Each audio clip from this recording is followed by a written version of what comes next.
No. Don't worry about it. Forget about it. Forget it ever happened. Okay? It was a sandwich. He touched your sandwich. We get it. You made that sandwich. It was your sandwich. I love sandwiches. Don't touch my sandwich. Pika knows better not to touch my sandwich. But Drinker did not know better than to touch Canadian Bear's sandwich. So we had to move some chairs around. Here at our Boston studios, down the street from the corner. Pre-recorded but live before a live studio audience of my freshly rearranged stuffed animals. It's the Comics Coffee Table. Welcome back. How are you today? Good to see you. Pull up a chair, grab a cuppa. It's not a Tank Top Tuesday at all. It's about family. That's right. Forget about it. Family. We had a problem. That's that. And we took care of it. As a family. Within the family. So, Canadian Bear's got to sit there from now on. That's okay. Drinker can focus on his duties.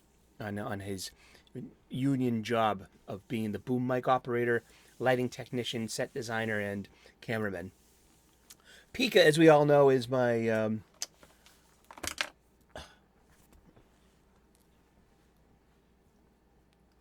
Pika, as we all know, is the executive producer, and I just read whatever he writes in his show notes, his copious amounts of show notes. I'm just the talent. I show up, get on camera, bump a line, bump a rail off a hooker's rumpus, and hey, ding ding, whoa, someone get the phone. That's an old joke. We are a comic book show. Yeah, that's what we do. 3 p.m. U.S. Eastern daily. We meet here at this very own Comics Coffee Table. And we talk about comic books. We talk about our hobby. There's always been coffee tables in my life. What about you? The coffee table was where my friends and I would often congregate. We would hang out. There would always be some kind of half-drunk beverage, whether it's hot or cold, depending on what time of day. Be an overfilled ashtray, overfilling with cigarette butts. And never throw out a still smoldering one. Make sure it's out, because you ever you ever set your garbage on fire by throwing out a lit cigarette, dude? This is not just a redneck problem. It happens everywhere. Indeed. On the coffee table would always be a stack of books. Stack of movies. We're doing 31 Days of Halloween here. Be a stack of video games. Stack of music. The last compact discs in my collection ever. And there would always be a stack of comic books. We're going to look at some comic books, because that's what we do here. So going to pimp my friend Raquel Briggs and her science fiction tales book. You can get yours on Amazon.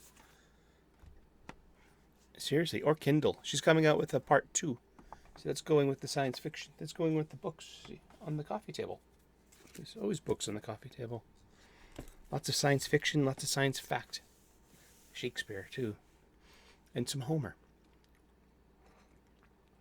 I'm also reading on Audible. Do I think of the Roman Empire? You darn right I do. I'm reading William Gibbons' The Decline and Fall of the Roman Empire. It's this. Let's look it up on the wiki. Why don't we? Talk about books. Comic books are publications. They're stories, and it's great.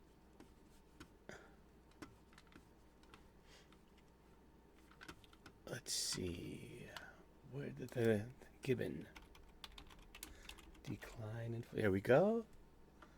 Book by Edward Gibbon, you moron. You moron. It's a 6-volume work by the English historian Edward Gibbon. It traces Western civilization as well as Islamic and Mongolian conquests from the height of the Roman Empire to the fall of Byzantium in the 15th century. Volume 1 was published in 1776. So this is almost a 250-year-old book, and it's as old as my country. This is a classic. This is an historian's book. It's also up there. I've also read Shelby Foote's 3-volume Civil War, a narrative. It's an amazing emotional experience of fact and flair of how to tell a story, of how to, yeah.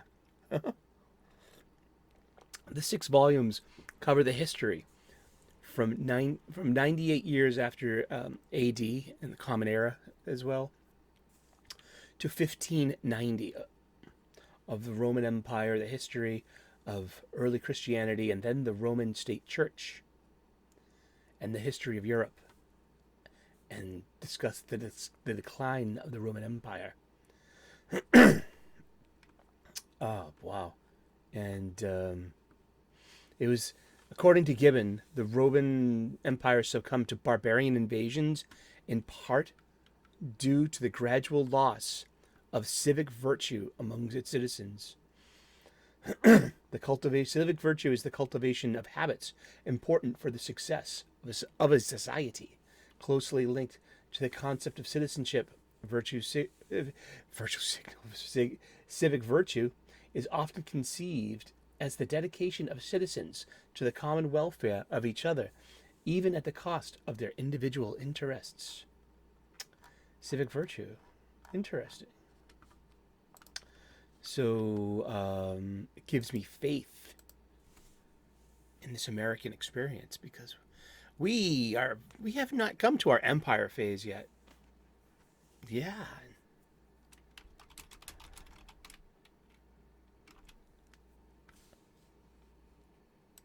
And also we ask the important questions of pop culture. Did Brie Larson really leave Captain Marvel? Does it matter if a tree falls in the woods, does it make a noise? Or if a comic book creator is just out of anger and spite and probably glee and Schadenfreude, the German value of the suffering in the joy in the suffering of one's enemies, or maybe just the joy of suffering. I'm not sure. Does it matter when a writer who you're not reading anyway blocks you on Twitter? It happened to a bunch of us this past couple of days. It has to do with marginalization and culture war and anti-CG, anti-chud, white hats, good persons, bad persons. I can't. I got blocked by another DC creator, Tim Sheridan, and I wasn't even. These got to be like huge group list blocks. You're on a list, and you've been silenced. But also, on the other hand, too, that's this individual's personal Twitter account, but I never atted this individual. I never tagged them in the conversation. I didn't say anything bad either. I said a couple of nice things too. Especially talking to a friend of the show and a friend and panel mate occasionally over at Wes's. Had me on her own show, Carrie from Nerdy Girl Creates. We were talking about this. It's about the Alan Scott thing. And first Gabe Hernandez from Comical Opinions quote tweeted him and showed the video that Mr. Sheridan made, sharing the world. But what Mr. Sheridan was doing was pimping the product. He was saying, hey, look, my Alan Scott, the Green Lantern #1 is coming out this week. We got variant covers. We got a foil variant cover. Let's get people out and buy this comic book. And it's really good to see a comic creator pimping the product and trying to get the where's the and this show. What's this show about? It's about going to your LCS, your local comic book shop. It's about so that was Mr. Tim Sheridan's appeal to us to get our asses out and get to the comic book shop. And I think it was implicit in that, because where do you get the foil variant? Well, you could probably try your online supply chain, sure, but go to your local comic book shop. Maybe order it from there too. You know,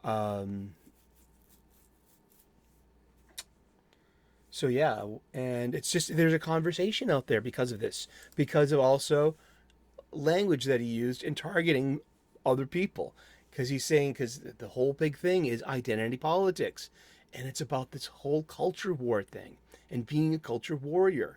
But this is the wrong battleground to be doing it with. It's these are corporate owned properties.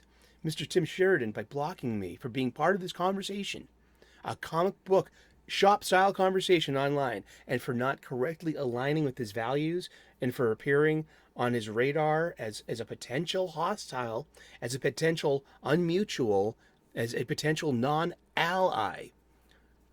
Seriously, I got nothing against gay people in comic books or telling gayer stories.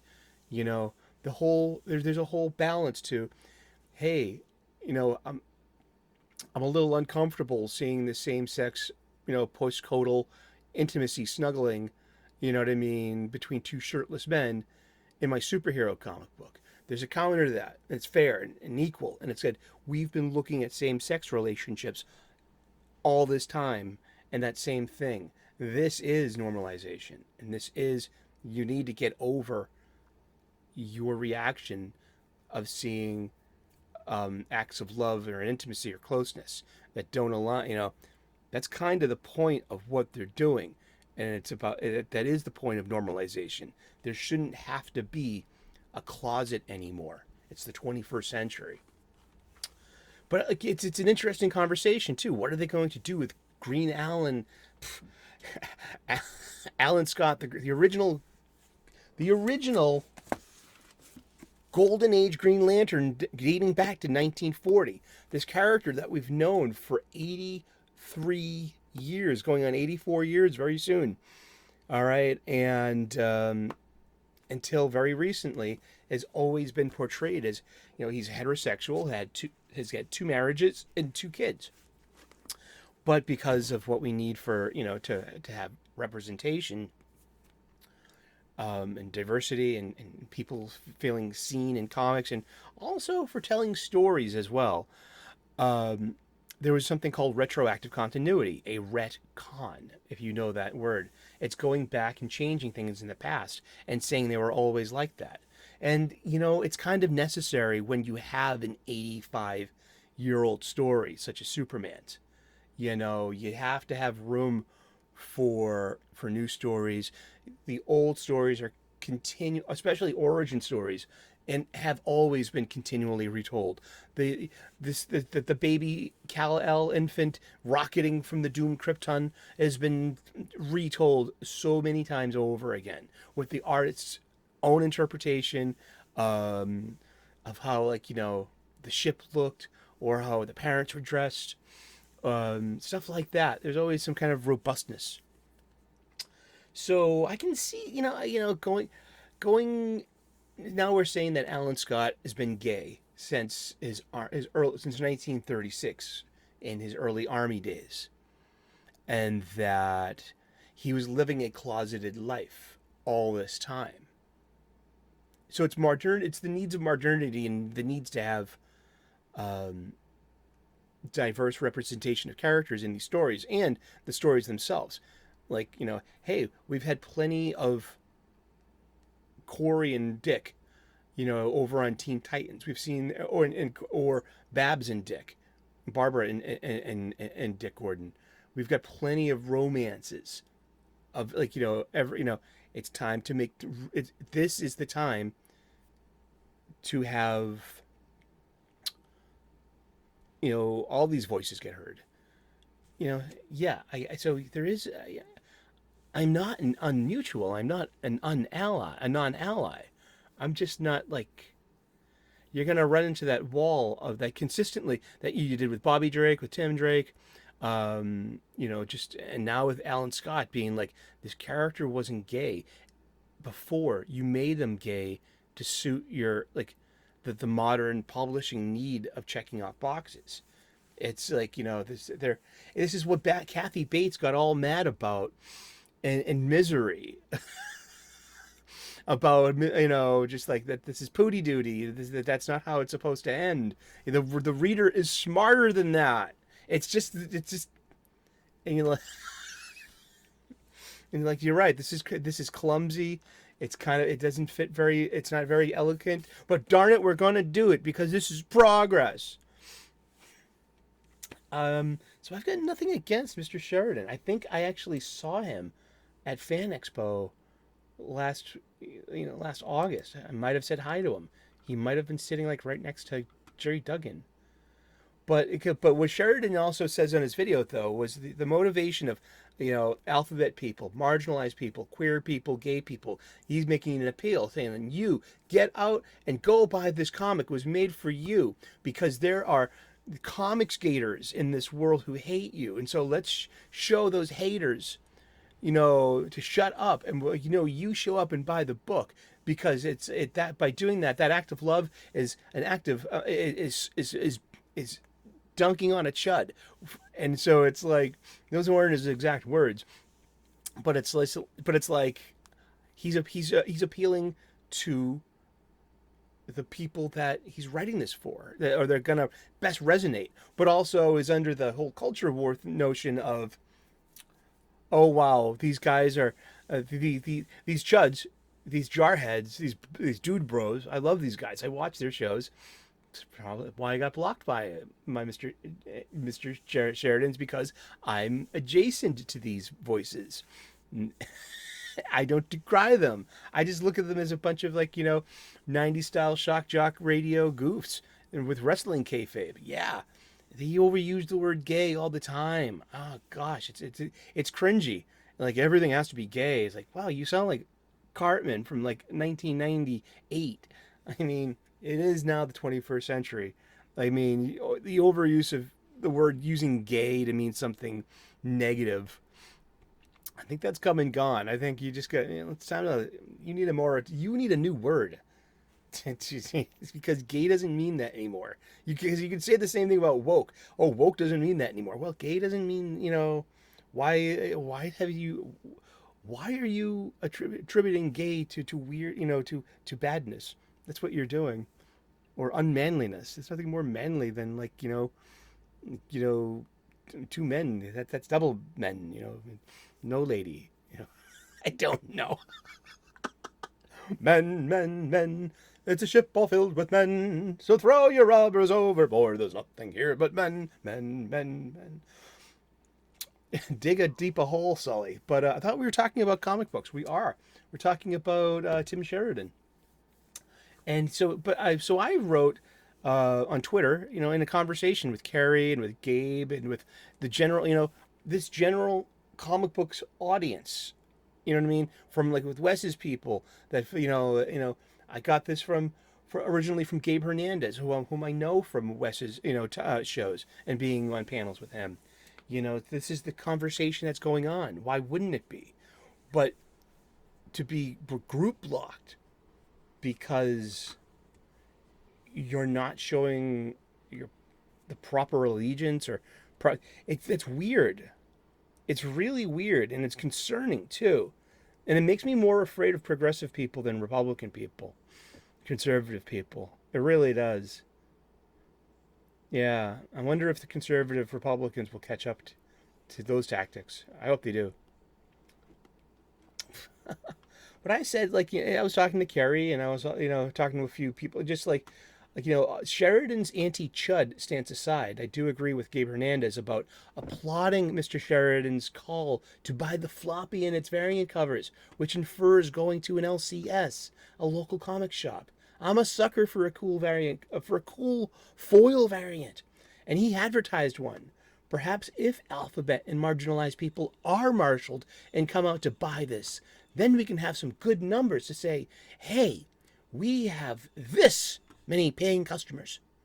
I think that's good. It would be healthy. It would be good for comic book shops. But also, he's pushing buying multiple copies of the issue one and of the issues, which is great because it's only a 6-issue mini. It's eventually going to be published as a trade paperback.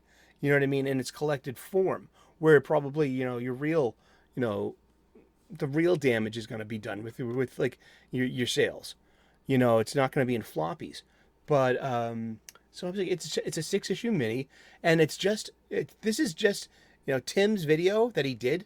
That was just him pushing back against the latest round of videos from all the usual suspects. My friends and my people. I'm not going to make excuses for them, but I'm also like, I'm going to listen to both of you. I want to buy comic books from all people. And now I can't buy a Tim Sheridan comic book. Why? Because I would be a complete sucker to spend money with him. You would too. I'm not telling you your business, but if someone's got you blocked on Twitter and you're still buying their shit, maybe think again how that person does not care about you. You just money them. That's not cool. But Sheridan's literally pushing back. That's fine. And they're literally picking on his book. And Sheridan is giving it back in an effective and attention-getting manner. I feel Sheridan, though, he lumped us all together. And is therefore, by doing that and by blocking us, because this was done before, I wrote this before I got blocked. This is probably part of the reason why I got blocked. I'm reading tweets to you. I'm tweeting in your ear. I feel Sheridan lumped us in all together, and by doing it, and therefore is disparaging that DC comic, to me.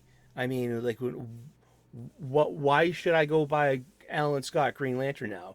I'm a huge Green Lantern fan. Lifelong Green Lantern fan. I would, there is that same-sex post-codial rolling around in bed shirtless scene, just no acts of intimacy are being shown. But, it's 2 full pages of sequential art of, it's Alan, hanging in bed with Johnny. And it's 1936. And so it starts, it's going to tie everything in. And the new nemesis, the Golden Age Red Lantern, who is Soviet. So one of my things is like, this is Alan, the Green Lantern, is going to fall in love with the Soviet Red Lantern. It's going to be like The Spy Who Loves Me. It's like, this is an old, it's an old action trope. You're in love with the enemy. I can totally see this coming a mile away now. And I'm willing to say, let's see where you can go with this story. If you can tell interesting superhero stories of 2 ages, you can balance Alan Scott's lived experience of being in the closet in the 20th century and having this gift of perspective, having this, because he has this fantastic fantasy-like longevity that he's alive now in the 21st century, to say how far we've come, and to say, hey, look, isn't this nice? We don't need a closet anymore. I think that's fine. I'm more than all right with that message. Because I also come back to like someone I grew up with. It's Elvira, Mistress of the Dark, a host of Movie Macabre, and you might know her, especially in this Halloween season. She's buxom. She's got the hair and she's got a great sense of humor too. Just beautiful lady, Cassandra Peterson. And when she was 50 years old, she was divorcing her husband, and they had raised their daughter, and she met a woman, and for the past 20 years, Cassandra has come out of the closet, and she said, this is who I was meant to be. And she's been with the same woman for her partner for 20 years. And she did that at 50.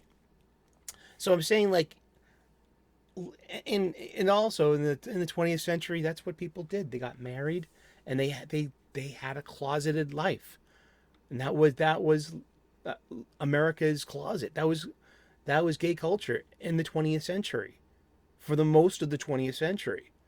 It's what is it now? This is the 21st century.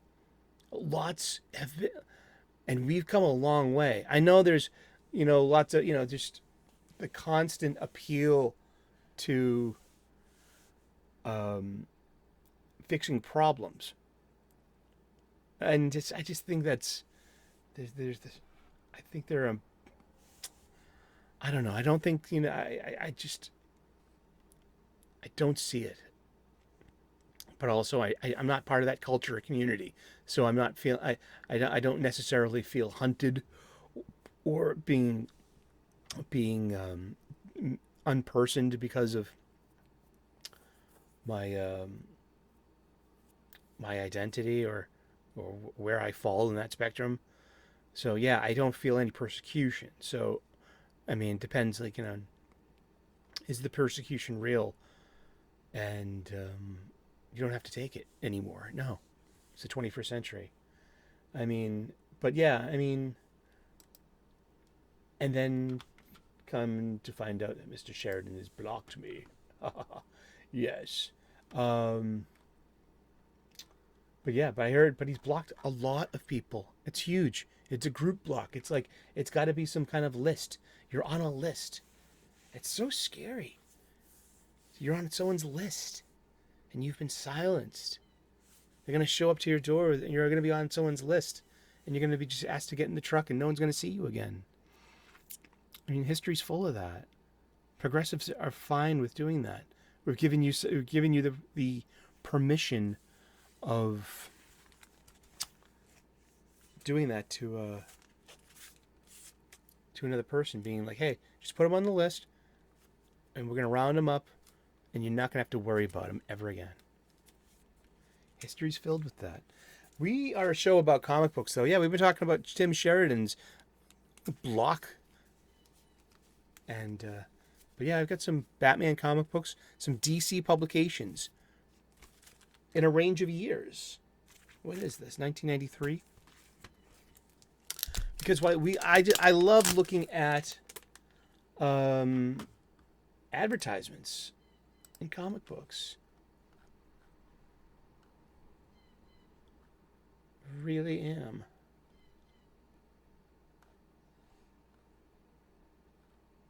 Sorry, I'm just checking on something. He got distracted. Okay, so this is not sticking on the thingy.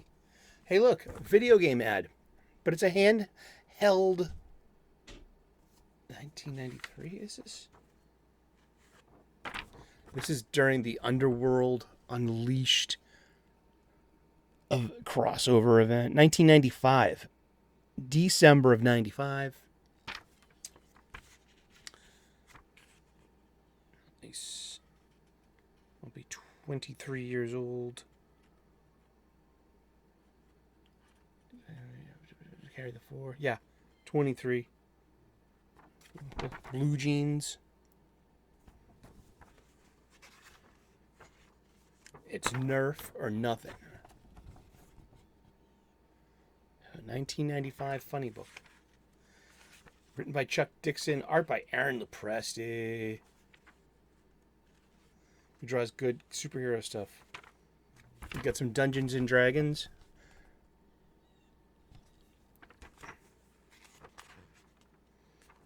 Model kits.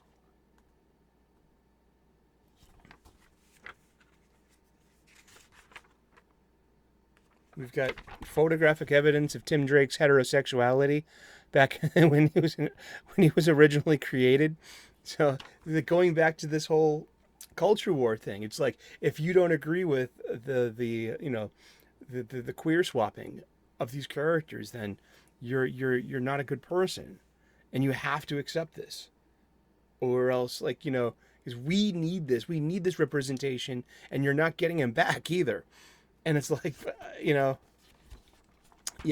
But we have to, ignore this past for your modernity. But yeah, there's something weird about that. It's like, oh, you don't have to agree to that. And why are you trying to force me to agree to that? Is by blocking me on Twitter some kind of leverage to try to get me over to your side, to try to shame me into silence, or to to I that's what I feel about these progressive people now. It's like, geez, look, another video game ad. I mean, I just wonder when the right are going to catch up to the left and do the same thing. Look, a video game ad. 1995. Ah, Street Fighter 2 on Game Boy.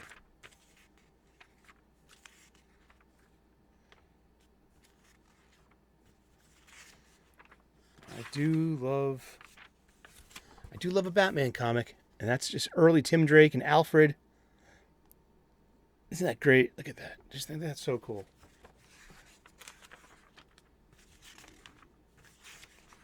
The Redbird. Robin had his own car. I wonder if he could even, if he was old enough to have a driver's license. Batman doesn't care. The kid can drive. Late night getting picked up from Catwoman's. He smells like catnip and leather and shoe polish. Tim's like, oh, Bruce, again. This is from a 2001 comic book. This is Hush. This is Batman 618. Jeff Loeb, Jim Lee, Scott Williams. This is from October 2003. And this is a video game ad. This is the ubiquitous milk ad. So it's the video game ad, it's the movie ad, and it's a milk ad. So it does three things at once. And it's also objectifying the female form, and it's bad. See, this is bad, you bad boys. Clarisil. So this is 6 years apart. These two magazines, same publisher. Look, more Z ads. So who are they? Hey, look, it's Tim Drake again. And a fake Jason Todd. This was the first, actually 6/17 was the first appearance of this quote unquote Jason Todd, who ended up being Clayface. Just look at that. Just, I love that first appearance, Jason. It's so better than what he's got on with a red hood right now.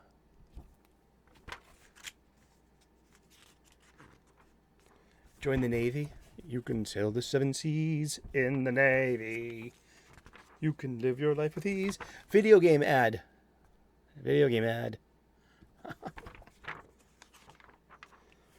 Movie ad, but for younger people. It's about skateboarding.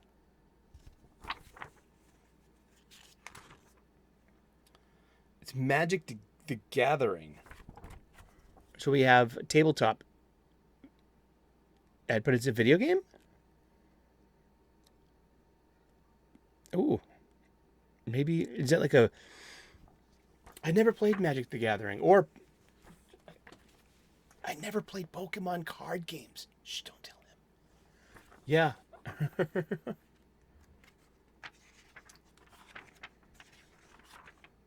Look, 3 Stridex ads, three, anti-pimple ads. So somebody in marketing has got somebody in marketing think, I think that young people are reading Alienware hard drive. So not just a video game ad, but the whole thing itself.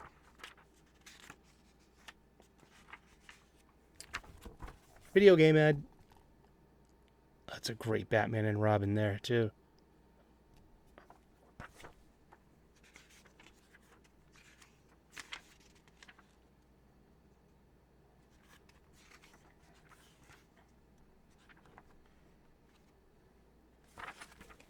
Nice. And then one more. We'll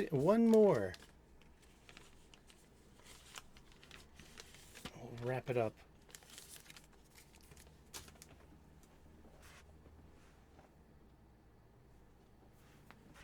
This is from 2006. So we've gone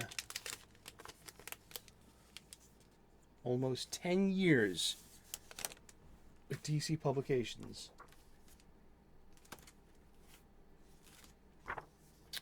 This is the 2006 Batman Annual. Cover and art, interior art by Shane Davis. Good stuff. Let's look. We have a car ad. Kind of house ad, but for, you know, related stuff. Here's the brief history of Jason Todd. Joker, the crowbar, and all that good stuff.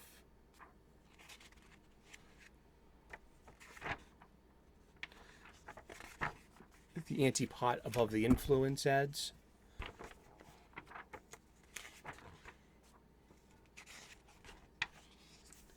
The hills have eyes. I haven't seen that one yet. Maybe next year.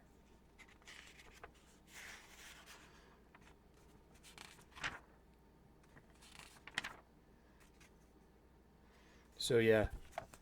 Superboy Prime Punches reanimates Jason Todd.